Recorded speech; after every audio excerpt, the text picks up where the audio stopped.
اسلام میں بیوی کے حقوق۔ حضرت محمد صلی اللہ علیہ وآلہ وسلم کی معاشرتی تعلیمات کا بنیادی عنصر عورتوں کا ادب و احترام ہے۔ عورت خواہ وہ ماں ہو، بہن ہو، بیٹی ہو یا بیوی ہو،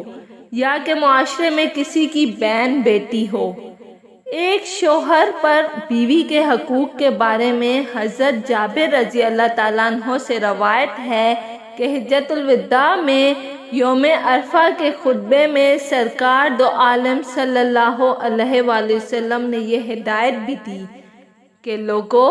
اپنی بیویوں کے بارے میں اللہ سے ڈرو، تم نے انہیں اللہ کی امان کے ساتھ اپنے عقد میں لیا ہے اور اسی اللہ کے کلمے اور حکم سے وہ تمہارے لیے حلال ہوئی ہیں۔ تمہارا ان پر یہ حق ہے کہ جس کا گھر میں آنا اور تمہارے بستروں پر بیٹھنا تمہیں ناپسند ہو، وہ اس کو آ کر وہاں بیٹھنے کا موقع نہ دیں۔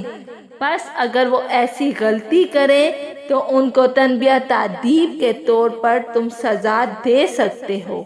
جو زیادہ سخت نہ ہو، اور تمہارے ذمہ مناسب طریقہ پر ان کے کھانے، کپڑے سمیت ضروریات کا بندوبست کرنا ہے۔ اس حدیث میں سب سے پہلی بات تو یہ فرمائی گئی ہے کہ مرد جو عورتوں کے بااختیار اور صاحب حکم سربراہ ہیں،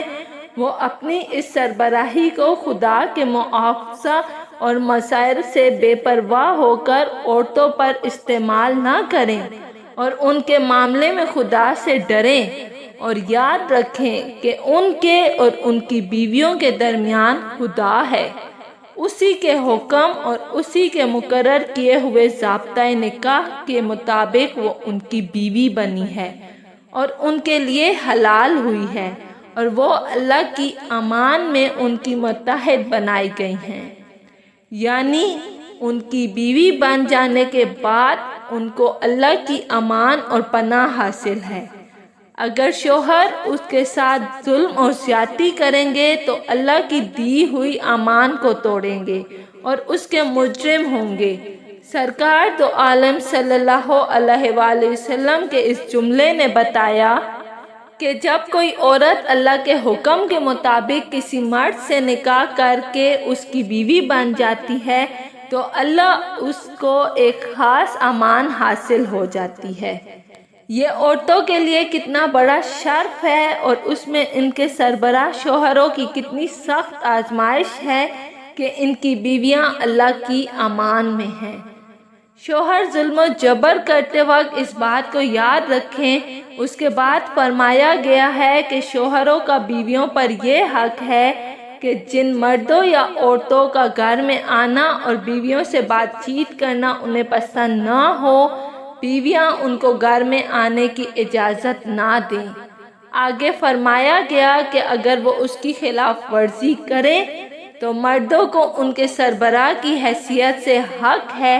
کہ ان کی اصلاح کے لیے مناسب سمجھیں تو ان کو سزا دیں۔ موجودہ دور میں سزا اتنی کافی ہے کہ ان کی خواہشات پر پہرا لگا دیں۔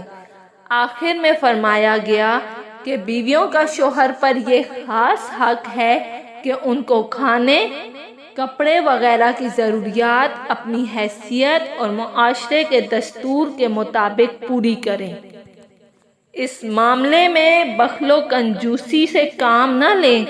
حضرت ابو ہریرہ رضی اللہ تعالیٰ عنہ سے روایت ہے کہ سرکار دو عالم صلی اللہ علیہ وآلہ وسلم کا فرمان ہے کہ لوگوں، بیویوں کے ساتھ بہتر سلوک کے بارے میں میری وصیت مانو، یعنی میں تم کو وصیت کرتا ہوں کہ اللہ کی ان بندیوں کے ساتھ اچھا سلوک کرو، نرمی اور مدارات کا برتاؤ رکھو، اور ان کی تخلیق پسلی سے ہوئی ہے جو قدرتی طور پر ٹیڑھی ہوتی ہے اور زیادہ کچی پسلی کے اوپر کے حصے میں ہوتی ہے۔ اگر تم اس ٹیڑھی پسلی کو زبردستی بالکل سیدھا کرنے کی کوشش کرو گے تو وہ ٹوٹ جائے گی، اور اگر اسے یوں ہی اپنے حال پر چھوڑ دو گے اور درست کرنے کی کوشش نہ کرو گے تو پھر وہ ہمیشہ ویسی ہی ٹیڑھی رہے گی، اس لیے بیویوں کے ساتھ بہتر سلوک کرنے کی میری وصیت قبول کرو۔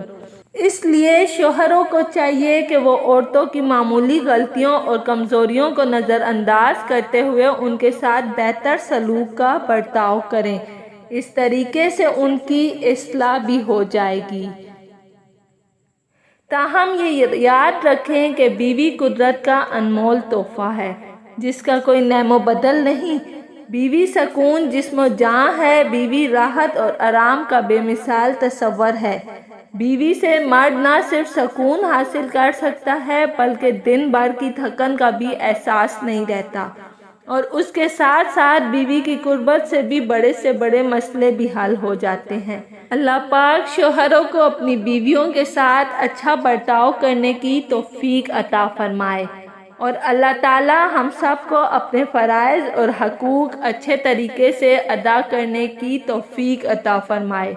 اور ہمارے گھرانوں میں مثالی محبت قائم فرمائے۔ آمین۔